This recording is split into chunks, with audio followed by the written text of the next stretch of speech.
할렐루야. 반갑습니다. 제가 지난 주간에 또 목감기가 걸려가지고 목소리 자체가 아예 나오질 않았는데 또 오늘 이렇게 조금 열려가지고 또 말씀을 살살 이비인후과 의사는 말 한마디도 하지 말고 일주일 보내라고 그랬는데 또 그럴 수도 없고 그래서 제가 오늘 가만가만 말씀을 나누도록 하겠습니다. 이 우한 코로나가 이게 좀 이렇게 우리나라에서 좀 수그러들어서 그래서 감사하죠. 좀 조금 수그러들어서 감사한데 또 여러분 알다시피 미국과 저쪽 유럽 쪽에서는 지금 또 한참 막 그게 커지고 있기 때문에 하여간 우리의 기도가 우리나라뿐만 아니라 우리가 세계를 위해서 우리가 기도할 때가 이때가 아닌가 그렇게 생각을 합니다. 열심히 기도하셔서 이 어려움이 세계적으로 빨리 해결될 수 있도록 이렇게 해주시기 바랍니다. 자, 오늘은 요한복음 11장 또 17절, 27절까지 읽었습니다. 요한복음 오늘 17절은 요한복음 11장 1절부터 쭉 이어지는 그런 내용입니다. 요한복음 11장 1절부터 보면은 거기 마르다와 마리아, 나사로 이렇게 이제 삼남매가 아주 믿음생활 잘하고 사는 그런 가정이었습니다. 그런데 그 가정에서 그 예수님께 연락이 왔어요. 당신의 사랑하는 자가 병들었나이다 그랬어요. 그 당신의 사랑하는 자가 누구였느냐 하면 나사로였습니다. 마리아, 마르다, 나사로 이렇게 삼남매인데 그 중에 유일한 남자 그 형제인 나사로가 병들어서 죽게 되었다. 이런 소식이 예수님에게 들려졌습니다. 그런데 이제 예수님이 그 말씀을 듣고 이 병은 죽을 병이 아니다. 이 병을 통해서 하나님의 영광이 드러나게 될 것이다. 라고 하는 이런 말씀을 하십니다. 그리고 이제 오늘 이제 말씀이 이어집니다. 이렇게 이제 요한복음은 제가 늘 말씀드리지만 세계인을 위해서 기록된 책이 요한복음입니다. 세계인에게 예수가 누군가 하는 것을 가르쳐주기 위해서 기록된 책이 요한복음이에요. 마태복음은 유대인에게, 마가복음은 로마인에게, 그 다음에 누가복음은 헬라인에게, 그리고 이제 요한복음은 세계 모든 나라 사람들에게 예수가 누구다라고 하는 것을 이제 위에서 기록된 책인데 요한복음에는 이 사도 요한이 그 예수님의 많은 기적 중에 7개 기적을 뽑아서 요한복음에 실었습니다. 7대 표적이라 그렇게 말합니다. 그런데 이제 이 7대 표적 가운데 우리가 7개를 위해서 다 나열할 필요는 없고 첫 번째 표적이 이제 요한복음 2장에서 가나의 혼인잔치가 첫 번째 표적입니다. 그리고 오늘 말씀이 이제 오늘 그 죽은 나사로가 나흘 만에 다시 살게 되는 이 마지막 표적에 있어서 이 죽음과 부활의 문제를 예수님이 다루고 있다라고 하는데 상당한 그 의미가 있는 것입니다. 첫 번째 표적은 혼인에 대해서, 마지막 표적은 죽음과 부활에 대해서 7개 표적 가운데 그렇게 배치를 사도 요한은 그렇게 합니다. 자, 아까도 말씀드렸듯이 역시 이 마가복음에는 요한복음에는 예수님이 누군가 하는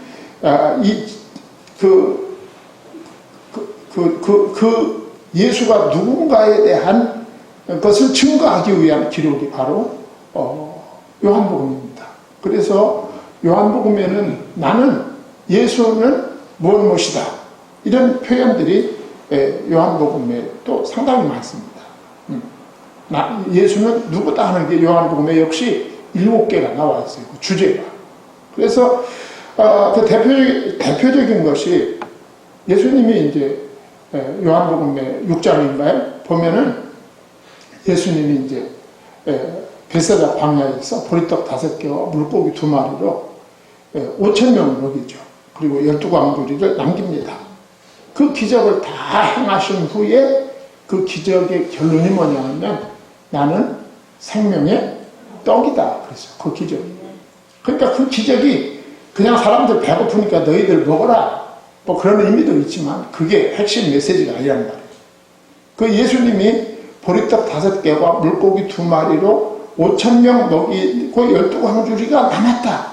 그것을 통해서 예수님이 하시고자 하는 메시지는 내가 바로 생명의 떡이다. 진짜 떡은 나다 그 말이죠. 예. 너희들이 광야에서 먹은 그 떡은 먹으면 또 먹어야 되고 또 먹어야 되고 하루에 3번 먹어야 되지만 나는 생명의 떡이다. 영원한 떡이고 완전한 떡이다. 뭐 그 말이죠. 나는 생명의 떡이다. 또 나면서 소경된 자의 눈을 뜨게 한 후에 8장이죠. 네. 나면서 소경된 자의 눈을 예수님이 뜨게 해주셨어요. 뜨게 해주시고서 예수님께서 결론적으로 하신 말씀이 요한복음 8장 12절에 보면 나는 생명의 빛이라 그랬어요. 우리가 육신의 눈 뜨는 것도 중요하지만 생명의 눈을 뜨는 것이 더 중요하다. 그 말 아니겠어요? 예. 나는 생명의 빛이다. 자, 그래서 그렇다면 오늘 이 본문에서 예수님께서 나사로를 살리시는 이 기사, 아주 상당히 길죠. 이 기사 1절부터 오늘 27절까지 쭉 나옵니다만 이 죽은 나사로를 살리시고 난 후에 예수님은 어떤 메시지를 우리에게 줄 것인가? 예수가 누구인지를 말하실 것인가? 이 부분을 우리가 좀 목표로 정해놓고 따라가면서 우리가 말씀을 나누고자 합니다. 자, 이제 예수님에게 이제 사람을 보냈죠. 당신을 사랑하는 자가 병들었나이다 하고 사람을 보냈습니다. 보냈는데 예수님이 며칠 만에 오셨어요? 예수님이 나흘 만에 오신 거예요. 나흘 만에. 나흘 만에 오셨어요. 바로 오실 줄 알았는데 나흘 만에 도착을 하셨다. 여러 가지 사정이 있었겠죠. 그런데 이제 이 마리아, 마르다, 나사로의 집은 이제 오늘 본문에 보면 베다니라고 베다니 예루살렘에서 한 오리쯤 된다. 여기 오리는 한 3.2km 정도 된다고 합니다. 그리고 예수가 도착했을 때 어떻게 됐어요? 이미 나사로가 무덤에 있은 지 나흘이나 되었다고 그랬어요. 그러니까 예수님에게 그 소식이 전해지자마자 죽은 거예요, 그 사람. 그리고 예수님이 도착해 봤더니 많은 유대인들이 문상와 있었다. 18절, 19절에. 그리고 이제 예수님의 도착 소식을 그 두 자매가 듣습니다. 마리아와 마르다가 이 도착 소식을 들어요. 예수님이 도착하셨다. 예수님이 이제 늦게 도착하셨고 이미 장례까지 끝났잖아요. 그런데 그 소식을 듣고 이 마르다와 마리아의 반응이 상당히 다르죠. 20절 마르다를 보면 예수께서 오신다는 말을 듣고 곧나가 맞이하되 마리아는 집에 있더라 그랬어요. 성격상의 차이일 수도 있죠. 이 마르다와 마리아는 성격적으로도 상당히 그 차이가 있습니다. 마리아는 차분하다면 마르다는 상당히 성격도 다혈질적이고 이 마르다는 굉장히 성격이 급한 것을 볼 수가 있습니다. 그 마리아는 왜 그냥 있었을까? 뛰어나오지 않고 마르다는 뛰어나왔는데 아마 마리아는 그 오라비의 죽음을 너무너무 슬퍼하고 있을 수 있었다. 그렇게 볼 수가 있죠. 너무 슬퍼서 나올 수가 없었다. 뭐 그렇게 말할 수도 있습니다. 이제 그러면서 이제 예수님이 도착을 하니까 마르다가 이제 성격이 급하잖아요. 그 불평을 하는 거예요. 성격이 급한 사람은 자기 성격대로 돼야 돼요. 모든 매사가. 그렇죠. 여러분들도 성격이 급한 분 있을 거예요. 저도 성격이 급해요. 이 성격이 급한 사람은 매사가 자기 성질대로 돼야 돼요. 막 자기 성질대로 안 되면 막 짜증내죠. 오늘 마르다도 화가 났어요. 마르다가 예수께 여짜오되 주께서 여기 계셨다면 내 오라비가 죽지 아니하였겠나이다. 너무 너무 늦게 도착해서 기분이 안 좋아요. 네. 예수님이 빨리 도착하셨다면 내 오라비가 죽지 않았을 것입니다. 예. 그래서 마르다는 믿음이 없는 게 아니죠. 믿음이 있지. 믿음이 있긴 있는데 그 믿음은 어떤 믿음이냐? 불평하는 믿음입니다. 예. 믿음도 종류가 많습니다. 예. 불평하는 믿음. 예. 그 믿음 안에서 안식하는 정도까지 이르지는 못한 좀 미숙한 이런 불평하는 믿음을 가지고 있었다. 그리고 자기의 문제를 완전히 주님께 맡기지 못하는 그런 믿음. 이런 믿음도 우리들도 많이 가지고 있죠. 믿기는 믿는데 뭔가 미숙한 거. 불평하면서 또 안 믿는 것도 아니고 성숙하지 않은 거죠. 그리고 믿긴 믿었는데 예수님이 여기 계셨다면 내 오라비가 죽지 아니하였겠나이다. 여기까지 믿은 거예요. 예수님이 계시면 안 죽었는데 이제 죽었으니까 예수님도 아무 일을 할 수가 없다. 그렇죠? 예, 거기까지만 믿는 믿음인 거예요. 좀 못 미치는. 예. 하여간 자신에게 일어난 일이 이 최선의 일임을 깨닫지 못했어요. 예. 예수님이 계셨으면 안 죽었는데 이제 죽었기 때문에 예수님도 어쩌지 못할 것이다. 이런 믿음을 가지고 있었던 거죠. 그러니까 주님의 능력에 대해서 어떤 한계가 있다고 생각하는 그건 좀 상당히 부족한 믿음을 가지고 있었습니다. 예.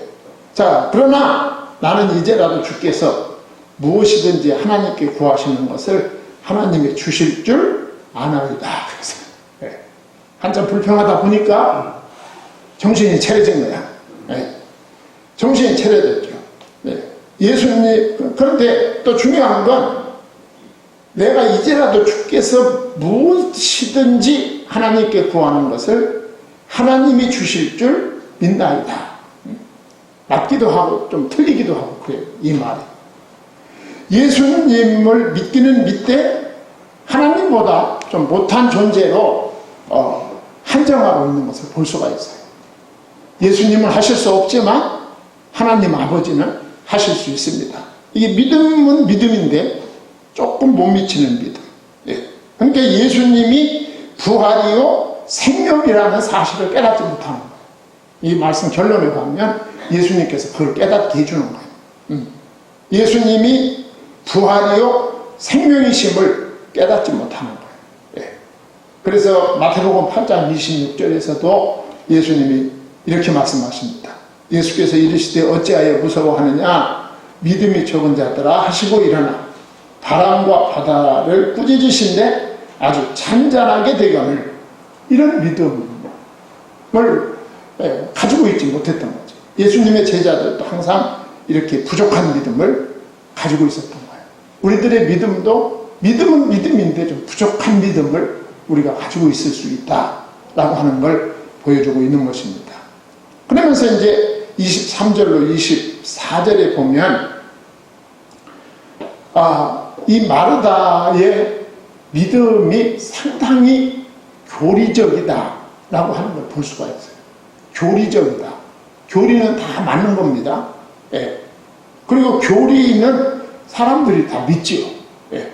믿는데 이론적으로만 믿는 거예요. 이론적으로. 오늘 마르다를 통해서 하나님이 그것을 보여주는 거예요. 예수께서 이르시되 내 오라비가 다시 살리라 이렇게 말씀하셨어요. 놀라운 선언이지 않습니까? 예.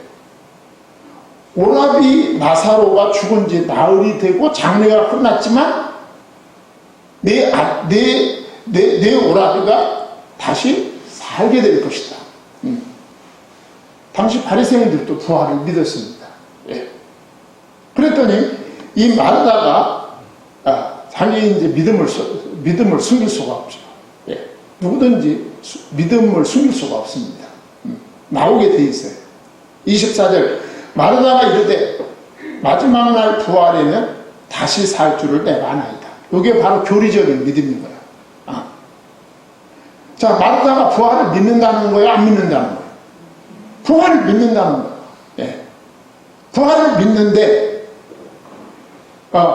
마지막 날 예수 그리스도가 재림하실 때에 그 부활만 믿는다고 해요.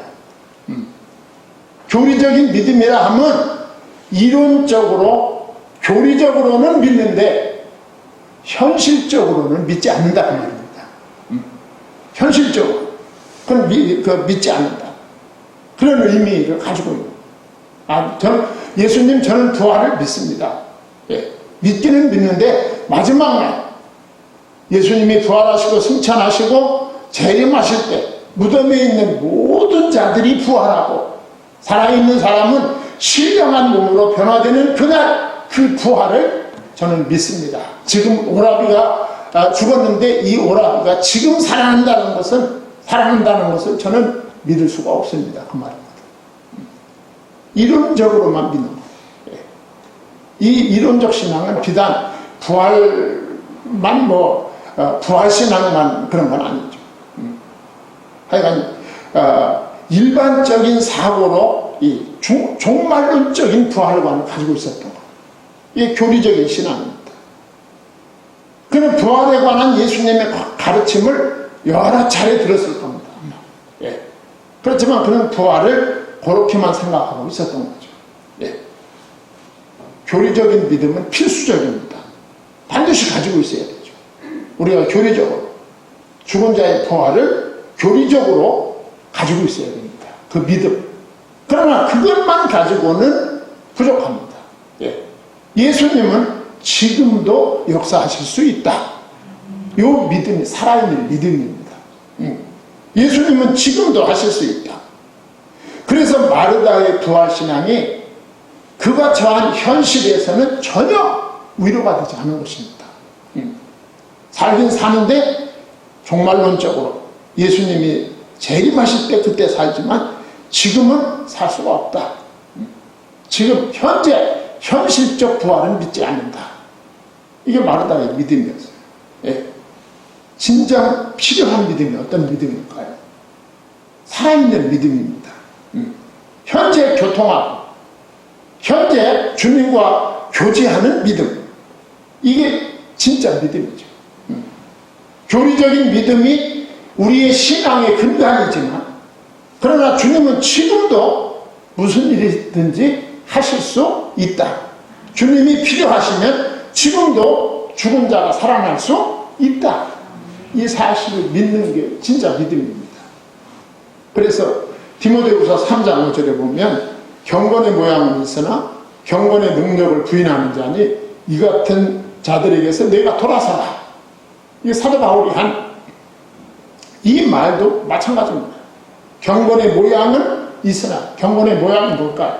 교리적인 거예요. 교리적인 거. 이론적인 거. 진리, 그 사실이에요. 교리적인 거. 사실. 그러나 경건의 능력을 부인하는 자. 하나님의 능력은 어제나 오늘이나 영원토록 변함이 없습니다. 언제든지 하실 수 있는 거예요.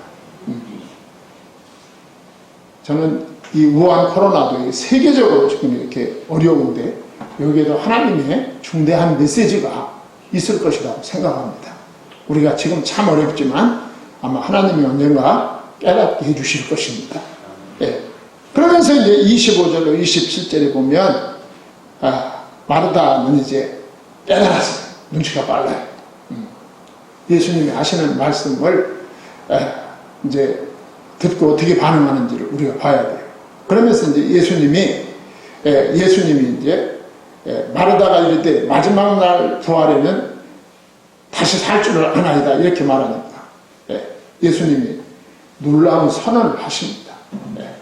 무슨 선언을 할까요? 25절에서 예수께서 이르시되 나는 부활이요 생명이니 나를 믿는 자는 죽어도 살겠고 그랬어요. 나는 부활이요 생명이다. 예수님이 그냥 나는 생명이다 이렇게 말해도 될 텐데 부활이요 생명. 왜 이렇게 말씀하셨을까? 여러분 예수님은 생명이십니다. 생명. 그렇죠? 요한복음 1장 4절에 그 안에 생명이 있었으니 그러잖아. 그 안에가 누구 안에? 예수 안에 생명이 있었으니 이 생명은 사람들의 빛이라 했어요. 또 요한복음 14장 1절에서부터 나는 길이요 진리요 생명이니 그랬어요. 예수님은 생명이십니다. 예수님은 생명이라는데 이론이 없어요. 그런데 예수님이 바로 생명이라 하지 않고 나는 부활이요. 생명 앞에 부활을 하나 예수님이 넣으셨어요. 그 이유가 뭘까요? 예수님의 생명, 그 생명, 예수님의 생명이 우리에게 주어지기 위해서는 예수님이 죽으시고 부활하심으로 가능했기 때문입니다. 예수님이 우리를 위해서 우리에게 생명 주시기 위해서 예수님이 당신의 생명을 십자가에서 포기해야 됐어요. 그리고 부활하심으로 예수님은 살아나신 것입니다. 영원한 생명이죠. 완전한 생명. 그 생명을 우리에게 주시기 위해서 예수님은 죽어야 했고 부활하셔야만 했습니다. 죽고 부활하심으로 우리는 그를 영접함으로 영원한 생명을 얻게 된 것입니다. 그러니까 우리에게 영원한 생명을 주시기 위해서는 예수님이 우리의 생명의 속전을 치르기 위해서 죽으셔야 했던 거예요. 그리고 죽기만 하면 안 되지 않습니까? 죽은 자 가운데서 부활하심으로 우리의 진정하고 영원하고 완전한 생명이 되실 수가 있었던 것입니다. 자, 예수님은 생명 그 자체이고 본질입니다. 예수님의 생명은 어느 정도 있다가 없어지는 그런 생명이 아니에요. 예수님은 생명의 능력과 힘이 되심을 선언하십니다. 예수님의 뜻대로 생명을 주시고 유지하게 하십니다. 우리의 영생은 예수님이 주신 것이다. 모든 생명은 오직 예수님의 뜻과 능력에 의해서만 존재할 수 있는 것이다. 그래서 요한에서 5장 12절에서 사도 요한이 이렇게 말합니다.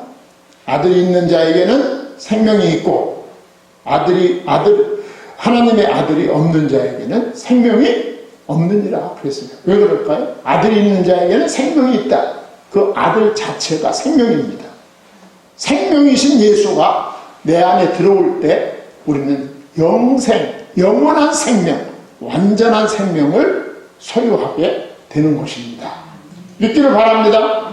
그 다음에 이제 예수님이 이 말씀을 하신 다음에 뭐라고 말씀하느냐면 약속을 하십니다.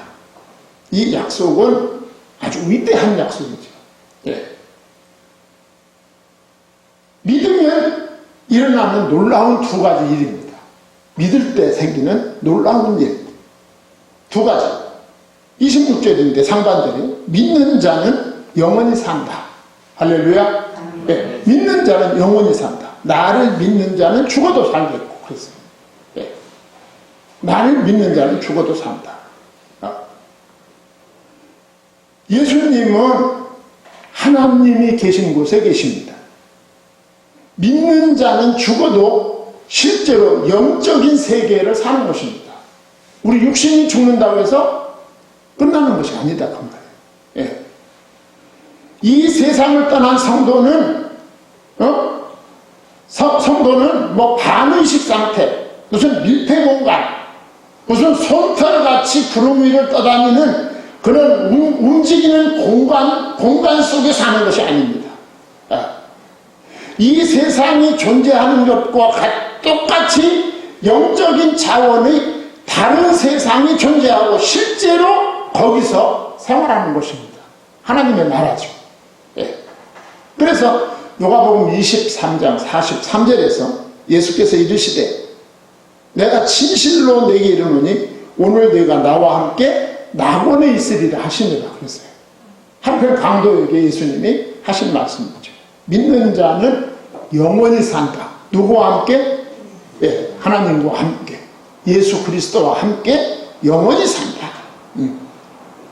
그 다음에 역시 26절 하반절에 믿는 자는 결코 죽음을 경험하지 않을 것이다. 이 말이 사람들이 조금 혼동을 느끼는 거야. 무릇 살아서 나를 믿는 자는 영원히 죽지 아니하리라. 목사님, 이게 무슨 말씀입니까? 살아서 나를 믿는 자는 영원히 죽지 않는다. 이 말은 이게 이제 번역이기 때문에 우리가 어려운 거예요. 예수 그리스도를 믿는 자는 항상 살아있다 그 말이에요. 육신이 죽을 때 바로 하나님 나라에서 그 생명이 이어진다 그 말이죠. 죽음을 경험하지 않는 거예요. 순간적으로 천국에 보내진다 그 말이죠. 이 살아있는 사람이 볼 때는 저 사람 육신이 죽었구나 그러지만 본인 입장에서나 하나님 입장에서 보면 그대로 이어지는 것이다. 예. 이 땅에서 육신으로 살 때는 믿음으로, 그 육신이 죽을 때에는 바로 그 영혼이 하나님과 하나님 나라와 연관이 되어지는 것이다. 하여간 완전해지고 전보다 훨씬 생기 있고 분별력 있게 된다는 것입니다. 믿는 자는 영원히 사는 것이다. 예. 영원한 생명을 얻는 조건이 뭐냐? 25절과 26절 믿음입니다. 믿음. 그렇죠? 25절 믿는 자, 26절 살아서 믿는 자. 영생을 얻는 조건은 믿음이다. 할렐루야. 다른 거 없습니다. 믿음입니다. 예수님을 믿는 자는 결코 죽지 않습니다. 영원히 삽니다. 믿기를 바랍니다. 우리가 죽는다고 하는 것은 그건 육신이 죽는 것뿐이다. 바로 우리의 생명은 하나님 나라와 이어지는 것이다. 계속 이어지는 것입니다. 이해가 됩니까? 예, 이해가 된 줄로 알고 넘어가겠습니다. 자, 이 말씀을 다 듣고 27절에 마르다가 어떻게 했을까요? 깨달았을까요? 못 깨달았을까요? 깨달았죠. 예, 여기 마르다의 위대한 고백이 나옵니다. 위대한 고백이. 이르되 주여 허락하오이다. 주는 그리스도시요 세상에 오시는 하나님의 아들이신 줄 내가 믿나이다. 어디서 들어본 얘기? 어디서 들었을까요? 마태복음 16장 19절에서 사도 베드로가 또한 똑같은 고백을 한 거예요. 주는 그리스도시요 하나님의 아들이십니다. 아주 핵심적인 고백을 한 거예요. 예. 예수님은 그리스도시다. 제가 입이 닳도록 이게 강조하는 말씀이죠. 그리스도라는 말은 기름 부음을 받았다 그 말이잖아요. 예수 그리스도라는 말은 기름 부음을 받았다. 무엇으로? 제사장으로, 선지자로, 왕으로. 제사장은 인간의 근본 문제, 죄 문제를 해결하는 직분이 제사장이다. 예수님은 제사장으로 우리 인간이 가지고 있는 근본 문제, 죄 문제를 해결하셨습니다. 죄가 해결되지 아니하면 하나님을 만날 수 있다 없다? 없는 거예요. 하나님 만날 수 없어. 그런데 그 근본 문제를 예수님이 어디서 해결하셨어요? 십자가에서 해결하신 거예요. 할렐루야. 예수님이 십자가에서 우리의 죄와 저주와 사망의 문제를 해결해 주셨기에 우리가 하나님을 만나게 된 거야. 그 예수 믿으면 하나님 만나는 거죠. 예수님이 그리스도십니다 할 때 예수님은 우리의 근본적인 문제를 해결해 줌으로 하나님을 만나게 하신 제사장이십니다. 그 말인 거예요. 이게 가장 중요하죠. 그 다음에 예수님은 제사장이고, 그 다음에 예수님은 선지자이시다. 선지자. 선지자는 하나님을 알 수 있고 알려주고 하나님의 뜻을 알려주는 직분이 선지자예요. 예수님이 뭐라고 말씀하셨어요? 나를 본 자는 누구를? 아버지를 보았거늘 너희가 왜 하나님을 보여달라 하느냐 그랬어요. 우리는 예수를 통해서 하나님을 알 수 있고 하나님을 만날 수 있고 하나님의 뜻을 알 수 있는 거예요. 이게 예수의 선지자 직분이야. 그 다음에 예수님은 세 번째로 왕이시다. 그리스도다 하는 말은 제사장, 선지자, 왕. 왕의 특징은 권세입니다. 권세. 그 말은 예수님이 왕이시다. 그 말은 예수님은 권세자가 되신다. 그 말. 악한 마귀 사단의 권세를 물리칠 권세자. 할렐루야. 우리의 영육 간의 문제를 해결해 줄 수 있는 능력자. 바로 예수님이 그런 분이시다 그 말이에요. 그러니까 제사장, 선지자, 왕 이 세 직분은 인간이 영육 안에 살아가는데 필요한 모든 필요가 이 세 직분 속에 다 들어있는 거야. 그래서 예수를 갖다가 복음이다 이렇게 말하는 거야. 복음, 복된 소식, 굿뉴스. 네. 그 예수가 복된 소식인 거야. 예수님은 우리의 영적인 문제뿐만 아니라 우리의 현실적인 문제도 왕으로서 해결해 주실 수 있는 능력자가 되신다. 그러니까 주는 그리스도시요. 이 고백이 보통 고백이 아닙니다. 이 고백이. 예. 그렇게 고백하는 거예요. 그리고 하나님의 아들이시다. 하나님이십니다. 아들이라는 말과 하나님이라는 말은 원어적으로 동격입니다. 예수님은 하나님이시고 하나님의 아들입니다. 그 말이죠. 이렇게 고백을 했어요. 자, 예수님이 지금까지 쭉 1절부터 여기까지 이 마르다와 마리아를 이끌고 와서 끝에 가서 이 고백을 하게 만드신 거야. 할렐루야. 주는 그리스도시요 세상에 오시는 하나님의 아들이십니다. 여기까지 오면 신앙이 굉장히 성장하는 것입니다. 우리 성도님들도 이런 믿음의 성장이 있기를 바랍니다. 이때 기도하게 돼요. 이때 주님을 위해서 충성하게 되고 헌신하게 됩니다. 그리고 우리의 마음속에 큰 평화가 오게 돼 있어요. 이 믿음으로 승리하는 우리 성도님들이 되기를 소망합니다. 네, 기도하겠습니다. 하나님 아버지,